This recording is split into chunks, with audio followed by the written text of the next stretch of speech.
जय श्री राम। राजयोग ज्योतिष शास्त्र में ये एक बहुत ही सकारात्मक शब्द है। किसी कुंडली में अगर ये योग हो या राजयोग हो तो व्यक्ति प्रफुल्लित हो जाता है कि अब पंडित जी ने कह दिया और मेरा अच्छा टाइम आएगा। क्या ये अच्छा टाइम सच में आएगा, और आएगा तो कब आएगा, कैसे इन राजयोगों को देखा जाता है, इस बारे में हमने कंटेंट बनाया है। आशा करता हूँ आपको बड़ा अच्छा लगेगा, नई जानकारी मिलेगी आपको राजयोगों के बारे में कि क्यों कई कुंडलियों में राजयोग फलित नहीं होता और कुछ कुंडलियों में पैदा होते ही राजयोग के लक्षण दिखने लग जाते हैं। तो और विलंब नहीं करते हैं, आरंभ करते हैं आज की यात्रा।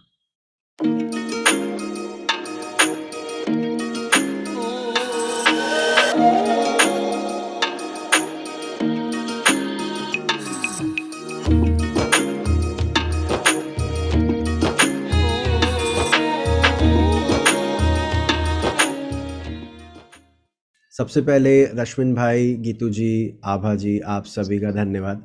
आप लोग समय निकाला और इस इम्पॉर्टेंट टॉपिक पर डिस्कशन के लिए आप आए।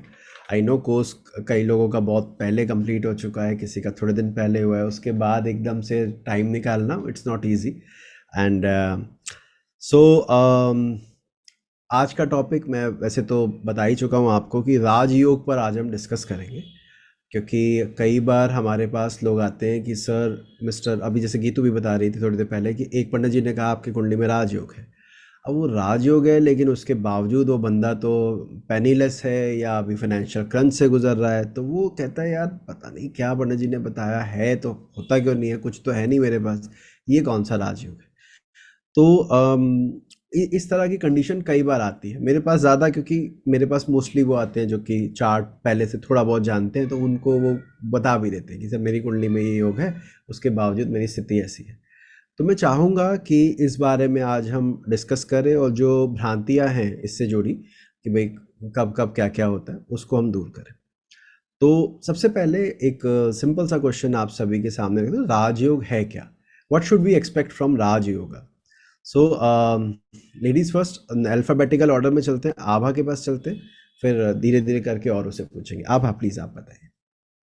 सर, अगर हम सिंपल वर्ड्स में बोलें तो कुछ प्लैनेट्स के ऐसे कॉम्बिनेशन चार्ट में होते हैं जो हम्म। कि बहुत ही एक्सेप्शनली अच्छा फल आपको दे सकते हैं, सडन राइज दे सकते हैं, या over a period of time बहुत अच्छे आपको इन एनी केस, मतलब मॉनेटरी या सक्सेस या फेम, कुछ भी इस तरह की मटेरियलिस्टिक आपको ऊंचाई पे पहुंचा सकते हैं। तो उनको हम कैटेगराइज कर देते हैं एज राजयोग।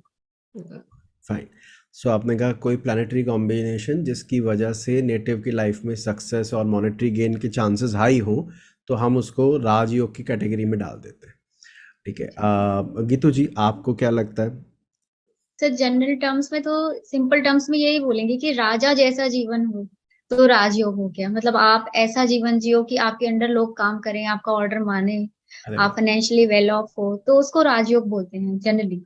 हम्म। मतलब जो लोग एक्सपेक्ट करते हैं राजयोग से, अगर कोई भी मुझे भी बताता था बिफोर, मेरे को नॉलेज नहीं थी, तो मैं सोचती थी अच्छा राजयोग मतलब राजा जैसा, मतलब मैं तो रानी बन के रहूंगी ऐसा। होता नहीं, होता नहीं, बट जनरली ये एक्सपेक्ट करते हैं जो आते हैं लोग। लोगों लोगों की एक्सपेक्टेशन वही होती है कि राजयोग तो राजा का योग जैसा आप कह रही हो। अच्छा चलिए, रश्मिन भाई आप कुछ बताइए इस बारे में। तो जैसे इन दोनों ने अभी बताया तो same thing, primarily you get some kind of benefits, राजा जैसे बेनिफिट्स हो गए, एंड मॉनेटरी एक्चुअली कुछ अच्छे बेनिफिट्स आएंगे, some kind of success. Now it's actually bit relative term कि सक्सेस एग्जैक्टली क्या है, बट कोई अच्छा। ना कोई सक्सेस अपने को जैसे लगता है वैसा वो जो सक्सेस देने में उसका ये है वो हम्म। राजयोग में रियलाइज होगा। ऐसा हम्म। that is something you can say is a Rajyoga. हम्म। जैसा आपने बताया कि सक्सेस दे और और आपने ये भी कहा ये रिलेटिव टर्म है। आई एग्री विद रश्मिन जी, ये अभी हम थोड़ा टॉपिक से हट जाएंगे। कई बार हम ऐसे लोगों से मिलते हैं जो फाइनेंशियली वेल ऑफ हैं, सक्सेसफुल हैं, दुनिया कह रही है यार इसको और क्या चाहिए, और वो बंदा अंदर ही अंदर दुखी है कि यार हो नहीं पा रहा है, वो नहीं हो पा रहा है जो मैं सोच रहा था। तो हम क्या उसको राजयोग मान सकते हैं? दुनिया की नज़र में तो है, पर वो व्यक्ति अगर खुद ही व्यथित है तो फिर वो राजयोग कैसा?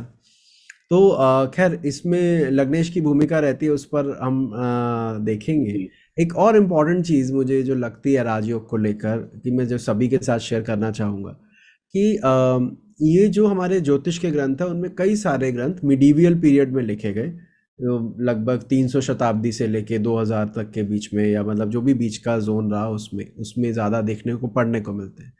तो वहाँ पर न्यूमरस राजयोग हमें देखने को मिलते हैं, नॉट ओनली 1 2 5 10, मतलब ऐसा नहीं कि 100 राजयोग हो तो हम कहें भैया ठीक है, एक इतनी बड़ी आबादी में 100 कॉम्बिनेशन ऐसे हैं जो राजयोग दे सकते हैं, पर ऐसा नहीं है। वहाँ पर भी प्लेंटी ऑफ राजयोगाज आर देयर, कि ये भी राजयोग है, ये भी राजयोग है, ये भी राजयोग है। पर जब इतने राजयोग होंगे तो हम हर किसी की कुंडली में कोई ना कोई राजयोग तो फिट बैठ ही जाएगा, ठीक है।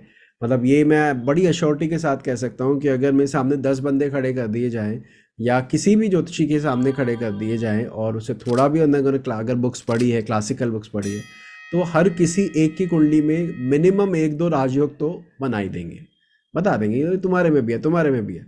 तो ये राजयोग, इसका कारण ये था कि जब बीच के समय में राजाओं के साथ पास ज्योतिषी हुआ करते थे, राज ज्योतिषी होते थे, तो वो उनकी संतानों की कुंडलियां देखा करते थे राजाओं की, तो उसका प्रभाव आया है कहीं ना कहीं, बीच वाले जो बुक्स हैं उनमें आया है कि ये भी राजयोग है।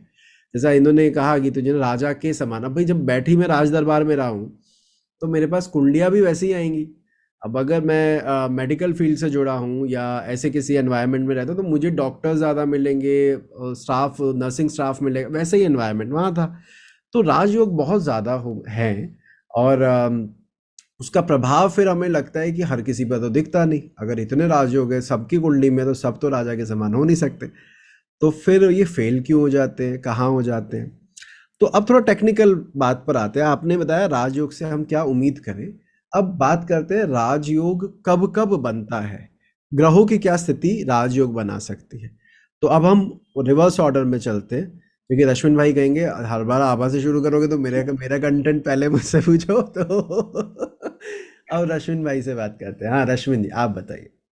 तो सब मल्टीपल टाइप ऑफ राज हो गए, लेकिन सबसे बड़े जो हमने पढ़े हैं वो है धर्म कर्म अधिपति जो बोलते हैं। तो धर्म कर्म अधिपति में अपना कहीं पे भी अगर देखा जाए तो राजयोग में त्रिकोण का अगर ये आया संबंध, त्रिकोण और किसी कोण का, सबसे बड़ा ऑब्वियसली 9th हम सबसे ऑस्पिशियस कंसिडर करते हैं। तो 9th and 10th का अगर संबंध आ जाए तो वो एक बड़ा राजयोग हो जाता है। उसमें अगर साथ में लग्न शाखे भी बैठ जाए तो नथिंग लाइक एकदम सब ब्यूटीफुल, वो डेफिनेटली पावरफुल हो जाएगा। 9th और 5th का भी कोई कॉम्बिनेशन आ जाए एंड वो लग्न को इन्फ्लुएंस कर दे तो वो डेफिनेटली एक बहुत बड़ा राजयोग होना चाहिए। Apart from that there are विपरीत राजयोग भी है जो हमारे टिपिकल 3-6 और 8-12 को लेके हम इधर से उधर, 6-8-12 प्राइमरली, 3 का तो बहुत ही कम रोल है इसमें, बट 6 का 8 में 8 any interchange between this planets also make some kind of, जो हमें विपरीत राजयोग बोलते हैं। तो वो एक है। बट कहीं पे भी हमारा लग्न लग्नेश का संबंध आना चाहिए, any kind of auspicious planets, and sun moon का भी कोई लेवल तक ही आना चाहिए, एंड तो वो बना के कुछ अच्छे से राजयोग बनते हैं। फाइनली जैसे धर्म कर्म अधिपति बीइंग द हाईएस्ट एक्चुअली। सो रश्मिन जी ने शेयर किया कि ट्राइन लॉर्ड और केंद्रा लॉर्ड का कनेक्शन हो, दोनों ट्राइन लॉर्ड यानी पंचम और नवम के स्वामी लगन से संबंध बनाए, या विपरीत राजयोग के बारे में भी उन्होंने छेड़ा बात की। विपरीत राजयोग को भी राजयोग की ऑब्वियसली कैटेगरी में आएगा, जो कि 6-8-12 के स्वामी का 6-8-12 में बैठने के साथ जोड़ा जाता है। सो गीतू, आप कुछ बताना चाहेंगे इसके बारे में? सर एक बहुत फेमस राजयोग है नीच भंग राजयोग, उसके बारे में भी काफी बात करते हैं।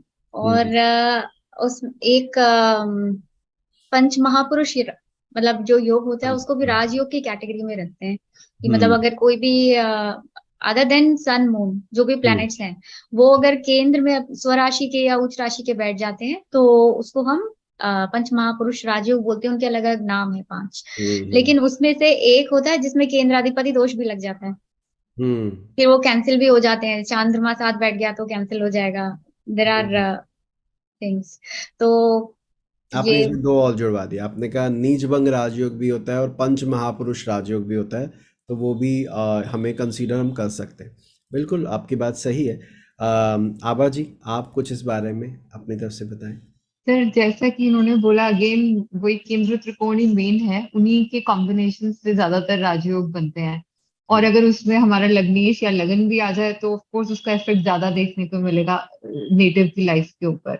और कुछ Rajyoga are related to wealth, like Lakshmi Mahalakshmi yoga, और कुछ फेम वगैरह से रिलेटेड होते हैं। तो डिपेंड करता है कि कौन से स्वामी कहाँ के और वो बना रहे हैं, उसके हिसाब से उससे हमें इफेक्ट मिलेगा। जैसे अब नीच भंग जो बोला उन्होंने, उसमें आपको स्ट्रगल के बाद एक सक्सेस मिलेगी, अलग तरह का वो इफेक्ट है। So depending on where it is placed and who all are involve, उससे हिसाब से फिर हम उसका इफेक्ट देख सकते हैं। जरूरी नहीं कि हर एक में आप राजा बन जाएंगे, या मे बी कोई राजयोग ऐसा है कि आपको बहुत वेल्थ दे रहा है, लेकिन जरूरी नहीं कि वो पावर या सेटिस्फैक्शन भी दे रहा हो। तो वो डिपेंड करता है कि उसका कहाँ पे क्या है। सो आपने कहा कि अभी मैंने, आप जब बता रहे थे तो साथ साथ नोट डाउन कर रहा था। ट्राइन केंद्रा लॉर्ड को इकट्ठे बैठने को राजयोग कहा, आपने विपरीत राजयोग की बात की, नीचभंग राजयोग की बात की, और पंच महापुरुष राजयोग की बात की। और फिर ये डिस्कशन आने लगा कि भैया ये हर बार फल नहीं देते हैं, ये हर बार इतने अच्छे नहीं होते हैं। इसके लिए रश्मिन और आभा जी दोनों ने ये बात कही कि भाई हमें ये देखना पड़ेगा कि लगन से, लग्नेश से उसकी क्या स्थिति है। जायज़ बात है। अब इन्हीं योगों को दोबारा मैं एक बार दोहराता हूँ, जैसे पंच महापुरुष राजयोग से चालू करते हैं, क्योंकि बहुत इसकी तारीफ की जाती है। अब देखिए, आभा अभी थोड़ी देर पहले कह रहे थे कि कुछ योग आर्थिक उन्नति देते हैं, कुछ योग आपको सत्ता देते हैं। हम नॉर्मली आम इंसान धन योग और राजयोग को ना एक ही मान लेते हैं। मैंने देखा है कि अगर मतलब अंबानी जी का चार्ट है या इनका चार्ट है, अडानी जी का है या किसी और टाटा का है, तो बोला यार ये इनकी कुंडली में राजयोग है। राजयोग अकुमुलेशन ऑफ वेल्थ पर डिपेंड नहीं करता, वो उसके भोग पर निर्भर करता है। मतलब भाई मेरे पास अगर पैसा है और मैं उस पैसे को खर्च भी कर पा रहा हूँ तो वो राजयोग है। लेकिन अगर मैं खर्च नहीं कर पा रहा हूँ, मैं जोड़ रहा हूँ और मैं इतना जोड़ लिया कि मेरे पास बहुत प्लेंटी ऑफ वेल्थ है, लेकिन मैं इस्तेमाल नहीं कर रहा हूँ, तो वो राजयोग नहीं है।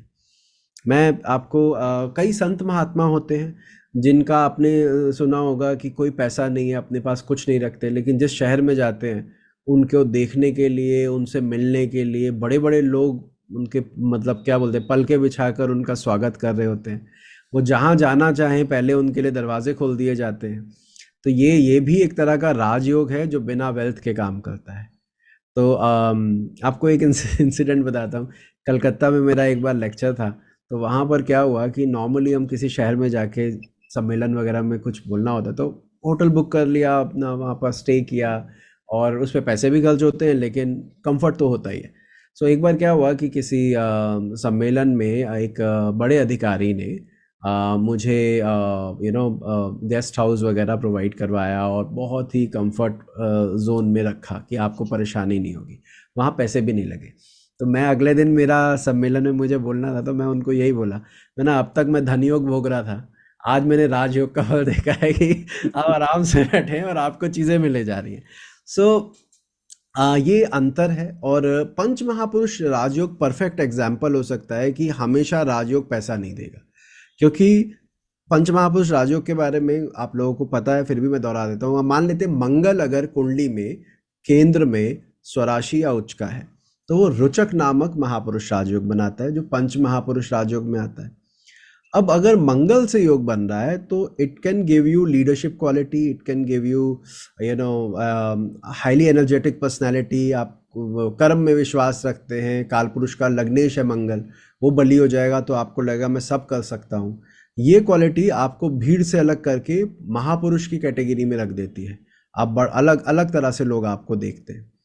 पर यहाँ पैसा मिलेगा इसकी कोई अश्योरिटी नहीं है, ठीक है। वहीं आपका बृहस्पति अगर हो जाए, जिससे हंस महापुरुष राजयोग बोलते हैं, तो उसमें भी हम कहेंगे भाई बृहस्पति है, नॉलेज दे सकता है, डिसेंसी दे सकता है, इवन एप्रिसिएशन दिलवा सकता है, but we can not assure you about wealth कि भाई पैसा मिलेगा कैसे कहते हैं, हमें नहीं पता जी, उसके लिए तो कुंडली देखनी पड़ेगी। तो पंच महापुरुष राजयोग से हमें ये क्लियर होता है कि राजयोग हमेशा पैसा नहीं देगा, हमेशा पावर नहीं देगा, अलग अलग सॉर्ट ऑफ थिंग्स में आपकी सक्सेस या आपको एक्सेल करवा सकता है। अच्छा, ऐसे ही विपरीत राजयोग और नीचभंग राजयोग पे हमारे और भी वीडियो, तो हम उसको अभी नहीं कवर करते हैं क्योंकि वो कंटेंट ऑलरेडी चैनल पर अपलोडेड है। अब हम थोड़ा जो आपने राजयोग की परिभाषा दी है ना, मैं उसी को दोबारा दिखाता हूँ स्क्रीन पर, और उसमें किन की प्लैनेट पर ध्यान देना है उस पर बात करेंगे। मतलब राजयोग बन गया मेरी कुंडली में, जो आप लोगों ने बनाया या मैंने बनाया बुक्स में पढ़कर। अब वो राजयोग फलित होगा नहीं होगा, कब होगा, इस पर हमारा डिस्कशन होगा। तो पहले तो वही योग हम देखते हैं जो रश्मिन भाई ने कहा। रश्मिन भाई ने कहा कि केंद्र और त्रिकोण अधिपति का संबंध राजयोग दिखाता है, और उसके अगली लाइन उनकी क्या थी, इसका संबंध 9th और 10th लॉर्ड अधिपति का संबंध विशेष राजयोग देता है। उन्होंने कारण भी बताया इसका कि बृहस्पति नवम भाव आपके एथिक्स का है, भाग्य का है, और दशम भाव आपके कर्मों का है। तो अगर भाग्य और कर्म दोनों जुड़ जाते हैं तो उन्नति होने से कोई रोक नहीं सकता, इसलिए नवम और दशम अधिपति का संबंध राजयोग कारक है। अब पहले इसी को समझते हैं, नवम दशम के संबंध को। सो क्या ये बचपन से ही फायदा देगा या नवम दशम का होने का अर्थ कुछ और है? आप मुझे बताइए। अब गीतू से चालू करते हैं। गीतू, आपको क्या लगता है कि नवम दशम का संबंध मुझे बचपन से ही बैठे बिठाए चीजें मिलेंगी, या मुझे क्या करूं मैं, क्या कैसे दिखता है? सर मुझे लगता है जब दशा आएगी, दशा के अकॉर्डिंग हम चेक करेंगे कि ये दोनों का जो संबंध बन रहा है वो किस नक्षत्र में बन रहा है, किस भाव में बन रहा है, और कौन सी दशा में वो एक्टिवेट हो रहे हैं। तो उस टाइम में हमको फल मिलना चाहिए। गुड, बहुत बढ़िया। अब इसी में इन भावों की सिग्निफिकेशन को भी जोड़ो। आप कहते हैं 10th हाउस आपके कर्मों का, आपके एफर्ट का है, और नवम भाव आपके भाग्य का है, आपके लक का है। तो अगर आप एफर्ट करेंगे तो वो सक्सेसफुल हो जाएंगे, और एफर्ट करने के लिए एक पर्टिकुलर एज अटेन करके आप एफर्ट ज़्यादा बेहतर कर पाते हैं। अब बचपन में अब 2 साल का बच्चा थोड़ा ना एफर्ट करके वो उसको मिलेगा। ये बात बिल्कुल सही कही गीतू ने कि दशा आपकी अगर इस राजयोग कारक ग्रहों की आ रही है तो आपको चीज़ें कंफर्ट के साथ मिलेगी, पर नवम दशम अधिपति का साथ होना ये अश्योरिटी नहीं देता कि बचपन से मुझे कर्म करने पड़ेंगे तभी मेरा नवम एक्टिवेट होगा, और अगर मैं कर्म नहीं करूंगा तो मेरा ये एक्टिवेशन नहीं होने वाला। तो we need to focus on lordship और उस सिग्निफिकेशन को इस्तेमाल करना है जिसकी वजह से वो योग बना। अब हम कहते हैं चौथे और पंचम का, या पंचम और दशम के स्वामी की युति है। एक एग्जाम्पल लेते हैं कि पंचम और दशम के स्वामी की युति। पंचम का स्वामी त्रिकोण का भाव का स्वामी हुआ, दशम का स्वामी मेरा केंद्रा स्वामी हुआ, योग तो बन गया, तो राजयोग तो हो गया। अब इस राजयोग में मेरी बुद्धि और मेरे कर्म इन्वॉल्व हो रहे हैं, मेरी मेंटल एबिलिटी और मेरे कर्म इन्वॉल्व हो रहे हैं। तो मेरा दिमाग मुझे ये राजयोग तक लेके जाएगा, मेरे दिमाग द्वारा किए गए कर्म मुझे वो राजयोग देंगे, मेरी संतान होने के बाद मुझे वो राजयोग प्राप्त होंगे। मतलब उन हाउसेस की सिग्निफिकेशन को लेकर हमने फलित करेंगे तो परिणाम हमारा सही भी जाएगा, और वो सामने वाला भी कहेगा हाँ सर ऐसा ही हुआ था। और अगर हम केवल राजयोग कह के छोड़ देंगे तो फिर मज़ा नहीं आएगा। राजयोग फिर वही वाली बात हो जाएगी जो अभी हम कहते हैं, राजा जैसी तो लाइफ ही नहीं है मेरी, हर किसी के ऊपर कोई और होता है तो लगता है कि हम तो हल्के रह गए। तो ये एक चीज़ यहाँ पर आती है। इसके बाद ये एक योग जो अभी हमने डिस्कस नहीं किया और मैं इसके बारे में सोचा था बात करनी चाहिए, वो है लग्नेश का शुक्र से संबंध, बली लग्नेश का। ध्यान रखिएगा, अगर मेरे लग्नेश में जान है और फिर वो शुक्र जैसे ग्रह से संबंध बना रहा है जो लक्ष्मी और भोग का कारक माना गया है, ठीक है, कालपुरुष की कुंडली में दूसरे भाव का और सप्तम भाव का अधिपति है, उस आधार पर ये मेरे जीवन में भोग और लग्जरी को बढ़ाने वाला योग बनेगा। ठीक है, सो कॉल्ड राजयोग या धन योग। आप इसको, इसमें कहीं वो हो सकता है कि कुछ लोग इसको धन योग की कैटेगरी में रखते हैं, कुछ लोग इसे भोग की वजह से राजयोग में भी रखते हैं, तो वो योग हमें देखने को मिलेगा। इसमें अगर मैं अधिपतियों के प्रभाव को जोड़ूं, अभी मुझे याद है गीतू जी और अश्विन जी दोनों ने ये लाइन बोली और इवन आभा ने भी कि लगन के स्वामी की इन्वॉल्वमेंट राजयोग में बहुत महत्वपूर्ण है। And I totally agree with you. I have seen such cases जहां पर पिता वेल्दी रहे, खानदानी लोग, बहुत पैसा, और ये जातक जिसकी कुंडली में लग्नेश कनेक्टेड नहीं था उस राजयोग से, उसको वो दुखी रहा, कुछ खास नहीं मिला, मीडियोकर सी लाइफ मिली, और उसकी संतान को वापस वो राजयोग मिल गया जो उसके पिता भोग रहे थे। तो वो एक इकलौता बीच में एक ऐसी कमजोर कड़ी रह गया कि जो राजयोग को नहीं भोग पाया, उसके पिता ने भी भोगा, उसके पुत्र ने भी भोगा, उसने नहीं भोगा, केवल इसलिए क्योंकि उसका लग्नेश उसमें इन्वॉल्व नहीं था। ठीक है, मैं यहाँ उस चार्ट के बारे में आपको थोड़ा बताता हूँ, आपको भी जानकर अच्छा लगेगा। तो हुआ क्या कि कर्क लगन की पत्रिका, अब कर्क लगन में लग्नाधिपति चंद्रमा होता है। चंद्रमा अष्टम भाव में सूर्य के साथ बैठा था।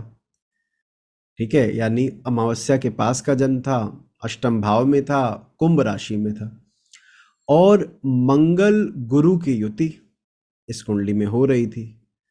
और ये युति, जिन मंगल गुरु की युति के ऊपर शुक्र का भी प्रभाव था, जो 10th लॉर्ड होता है इस कुंडली में। अगर आप सॉरी, मंगल तो आपका ये हो गया अपना 10th लॉर्ड हो गया, और गुरु 9th लॉर्ड हो गया, तो 9 10th लॉर्ड की युति हो गई थी। पर ये युति ना तो लगन पर दृष्टि डाल रही थी, ना ही लग्नेश पर। युति का कोई इन्फ्लुएंस ना तो कैंसर साइन पर था, ना ही एक्वेरियस से कोई रिलेशन बन रहा था। ऐसे में, जबकि आप जानते हैं मंगल गुरु, अगर आप इन दोनों को कभी बैठाएं तो इन दोनों के पास 3 दृष्टियां है ना, और एक घर में बैठे हैं तो और वो तीनों दृष्टियों में 2 अलग अलग भी हैं, एक की 5वीं, एक की 9वीं, एक की 4थी, एक की 8वीं। तो कहीं ना कहीं ये लगन लग्नेश को देख सकते थे। योग भी है कुंडली में, स्ट्रांग योग था, पर दोनों में से किसी ने भी नहीं देखा। जहां तक मुझे याद है 11वें भाव में थी ये युति। ठीक है, अब 11वें भाव में होगी तो ना गुरु देखेगा ना मंगल देखेगा, दोनों में से किसी ने नहीं देखा। वो जातक एक बहुत प्रतिष्ठित कंपनी के मालिक का पुत्र होते हुए भी बहुत परेशानी में जिंदगी काटता हुआ कम उम्र में चल बसा, और उसकी संतान को वो जो संपत्ति मिलनी थी और वो जो चीजें मिलनी थी जो उसके पिता के पास थी, वो उसको प्राप्त हुई, पुत्र को नहीं हो पाई। तो यहाँ पर लग्नेश का बहुत महत्वपूर्ण, आपने जो कनेक्शन की बात की वो होता है। यहाँ पर भी हम वही कह रहे हैं, लग्नेश का शुक्र से संबंध होना भी एक तरह का राजयोग है। इसी प्रकार लग्नेश का गुरु से संबंध होना, क्योंकि शुक्र जहां भोग दिखा रहा है, गुरु वहां पर ज्ञान भी है, काल पुरुष का भाग्य अधिपति है। अगर काल पुरुष का भाग्य अधिपति मेरे बली लग्नेश के साथ, यहाँ एक वर्ड नहीं लिखा हुआ है, वो है बली, बली लग्नेश है मेरा, कुंडली में मित्र राशि का है, उच्च का बैठा है, उसके साथ गुरु आके बैठ जाए, तो ये भी एक किस्म का राजयोग है। ये भी ये दिखाता है कि प्रतिष्ठा आपको अच्छी मिलेगी, पैसा मिले ना मिले, प्रतिष्ठा के मामले में ये कॉम्बिनेशन काम करेगा। और ये बली शनि का बली गुरु से संबंध, हम इसको भी, आप लोगों को पता है कि वो, जैसा कि रश्मिन जी ने भी कहा, धर्म कर्म आधिपति योगा, यहाँ पर काल पुरुष का नवम का स्वामी काल पुरुष के दशम के स्वामी के साथ संबंध बना ले तो ये भी राजयोग है। अब हम ये मान के चलते हैं कि ये योग किसी व्यक्ति की कुंडली में है। अब वो हमसे जानना चाह रहा है कि सर ये मेरी कुंडली में कब देखूं, कब मुझे फायदा होगा, कब नहीं होगा। तो आप मुझे बताइए, अगर योग बन गया तो कब कब आपको उम्मीद होनी चाहिए कि अब इस वक्त इसको इसका फल मिलना चाहिए। तो अगेन स्टार्ट आभा जी से करते, बताइए आभा जी। सर फिर तो हमें जरूर जो 2 प्लैनेट, 2 ग्रह जो हमारा राजयोग बना रहे हैं, उनकी दशा कब आएगी, या उनकी इवन अंतरदशा में भी, या वो जिस नक्षत्र के जिस ग्रह के नक्षत्र में बैठे हैं ठीक है, उसकी दशा में भी हम ये देखेंगे कि उसके फल हमको उसको मिलेंगे। वेरी तो गुड, हमें दशा जरूर देखनी पड़ेगी इसके अंदर। ठीक है जी। सो आभा जी ने बताया कि दोनों जो ग्रह हैं जिनका जिसकी वजह से योग बन रहा है, उनकी महादशाएं, उनका अंतरदशाएं, उनकी प्रत्यंतर दशा में हम एक्सपेक्ट कर सकते हैं कि इस तरह कुछ फल जातक को मिलना चाहिए। अलॉन्ग विद इट उन्होंने नक्षत्र अधिपति की भी रोल के बारे में बात किया, उसको अभी हम कवर करते हैं। रश्मिन भाई, आपका क्या ओपिनियन है इस बारे में? सर वो तो बहुत इम्पोर्टेंट ही है दशा, एंड नक्षत्र अधिपति भी बहुत इम्पोर्टेंट है। कहीं पे ना एक्टिवेशन भी हो सकता है, जैसे हम ट्रांजिट में एक एक्टिवेशन पॉसिबल है, तो उससे भी उनको ये राजयोग की प्राप्ति हो सकती है। फिर अगर हमने देखा तो D1 की राशि और D9 का नवांश, वो भी अगर एक्टिवेट होके यहाँ पे वो प्लैनेट पर्टिकुलरली एक्टिवेट हो रहा है, तो वहाँ पे भी उनको थोड़ा बहुत वो अनुभूति मिल सकती है, वो भी एक पॉसिबिलिटी है। Great great great. उन्होंने नवांशा को इंक्लूड करते हुए एक बात बोली कि D1 में जिस साइन में है, D9 में जिसमें, उन दोनों को भी हमें देखना चाहिए, ऐसा इन्होंने कहा। वेरी गुड, बहुत अच्छा जी। गीतू जी, आप बताइए इस बारे में कुछ।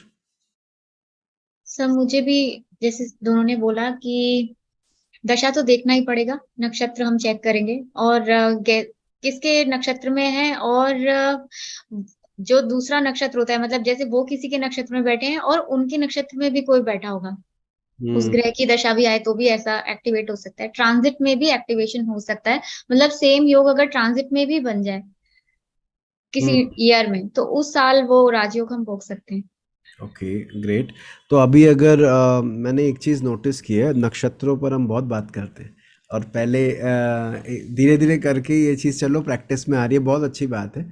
तो हाँ, नक्षत्र को देखना चाहिए। अब ज़रा इस प्रिंसिपल को देखते हैं ज़रा, जो अभी आप लोगों ने कहा, इसमें क्या क्या और जुड़ सकता है।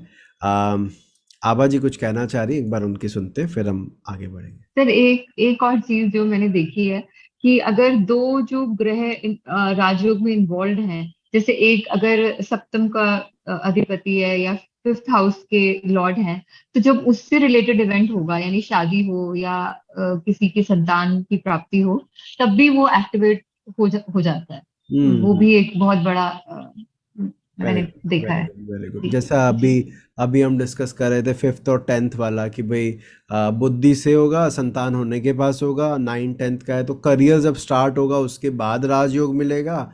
तो वो आभा जी ने बड़े अच्छे से रखा कि उस हाउस की सिग्निफिकेशन के एक्टिवेशन पर वो राजयोग एक्टिव हो जाता है। तो ज़रा देखते हैं ग्रहों की दशा। अभी जैसा कि आप लोगों ने सबसे पहले बोला था कि जिन दो ग्रहों की राजयोग बना रहे हैं, उनमें एक की महादशा में दूसरे का अंतर आ जाए तो उसको हम बड़ा शुभ लेके चलते हैं, एंड आई अग्री, मोटा मोटा लोग ऐसा ही करते हैं। इसमें मेरा थोड़ा सा जो एक पॉइंट ऑफ व्यू ये है कि अगर वो दोनों ग्रह परस्पर मित्र नहीं हैं, जैसे एक एग्जाम्पल के लिए हम लेते हैं वृषभ लगन की कुंडली, और उसमें सूर्य में शनि का अंतर आ जाए और सूर्य शनि साथ बैठे हो, तो वृषभ लगन में 9th लॉर्ड बनता है आपका शनि और 4th लॉर्ड बनता है सूर्य। अब अगर वो साथ बैठे हैं तो सूर्य ने तो अस्त कर रखा है शनि को, अब और हम सूर्य में शनि के अंतर पे हम कह रहे नहीं ये राजयोग का कारक होगा, वो राजयोग नहीं मिलता वहाँ पर क्या होता है कि जिस घर में ये योग बन रहा होता है उस घर में कलह पड़ जाता है। मान लो ये पंचम में है तो संतान को दिक्कत, सप्तम में बीवी को दिक्कत, दशम में करियर में दिक्कत। तो हमें उन दो ग्रहों की मित्रता और शत्रुता पर विशेष ध्यान रखना है कि अगर उनमें एक में दूसरे का अंतर आया, they should be friendly towards each other.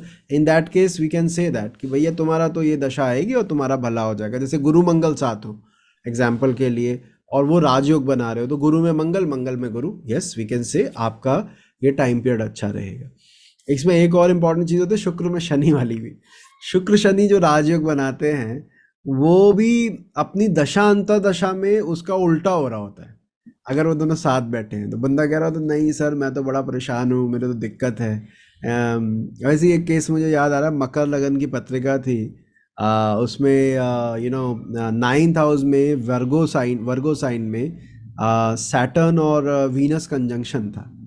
लगन Lord in 9th house along with debilitated Venus.